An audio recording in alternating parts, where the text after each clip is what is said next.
Taste the Daily. வணக்கம் அருண்.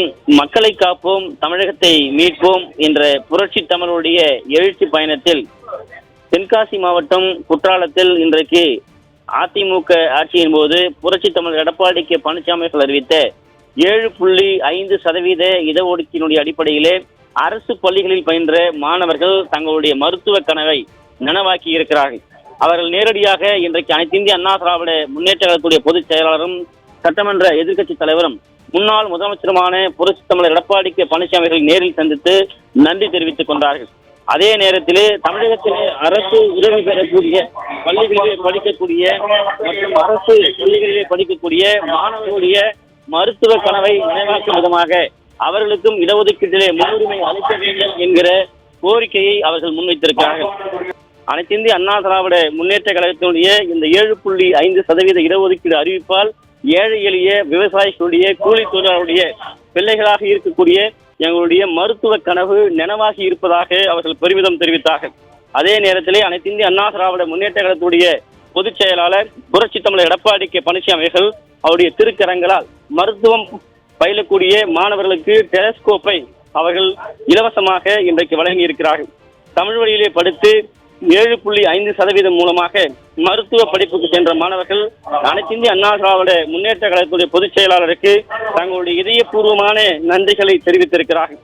ஏழை எளிய பிள்ளைகளுக்கு எட்டாக்கனியாக இருந்த படிப்பை இன்றைக்கு படிக்க முடியும் என்கிற அந்த நிலையை உருவாக்கி அந்த கனவை எங்களுக்கு நினைவாக்கி கொடுத்த அதிமுக அரசுக்கும் புரட்சி தமிழர் எடப்பாடி கே பழனிசாமி அவர்களுக்கும் எங்களுடைய இதயபூர்வமான நன்றிகள் என்று தெரிவித்தார்கள்.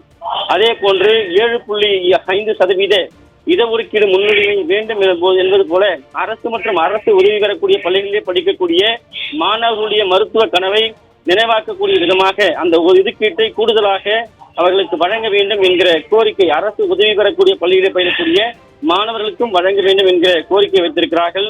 தென்காசியிலே அரசு மருத்துவ கல்லூரி ஒன்று வேண்டும் என்றும் அதே போன்று கீழப்பாவூர் பகுதியைச் சேர்ந்த அதாவது உதயசெல்வி என்கிற அந்த மாணவி 7.5% இன்றைக்கு தேர்ச்சி பெற்றிருக்கிறார்.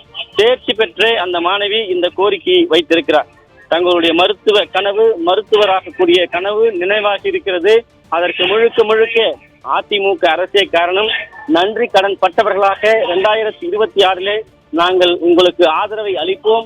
நீங்கள் முதலமைச்சராக வேண்டும், ஏழை எளியவர்கள் ஏற்றம் பெற வேண்டும், விவசாயிகள் பாதுகாக்கப்பட வேண்டும், குடிமராமத்து நாயகனாக நீங்கள் இன்றைக்கு சோழர்களுடைய ஆட்சியை கடந்து இன்றைக்கு தமிழகத்திலே குடிமராமத்து செய்த ஒரு அரசு என்றால் அது அதிமுக அரசு என்று பெருமிதத்தோடு அந்த மாணவ செல்வங்கள் குறிப்பிட்டதையும் அந்த அனைத்து இந்திய அண்ணா திராவிட முன்னேற்ற கழகத்துடைய பொதுச் செயலாளர் முன்னிலையிலே அதையெல்லாம் கேட்டிருந்த பின்னர் அந்த மாணவர்களுக்கு நன்றி தெரிவித்து உங்களுடைய பணியை மருத்துவ கனவை நினைவாக்கி ஏழை எளிய மக்களுக்கு நீங்கள் சேவையாற்ற வேண்டும்.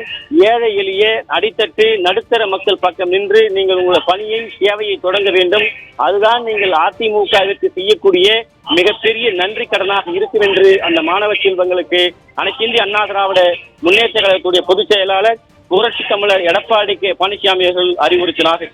தொடர்ந்து அந்த மாணவ செல்வங்கள் அதிமுக பொதுச் செயலாளருக்கு நன்றி தெரிவித்து விடைபெற்றிருக்கிறார்கள். அவருடைய மருத்துவ கனவு நனவானதாக அவருடைய பெற்றோர்களும் நிகழ்ச்சியோடு தெரிவித்தது குறிப்பிடத்தக்கது.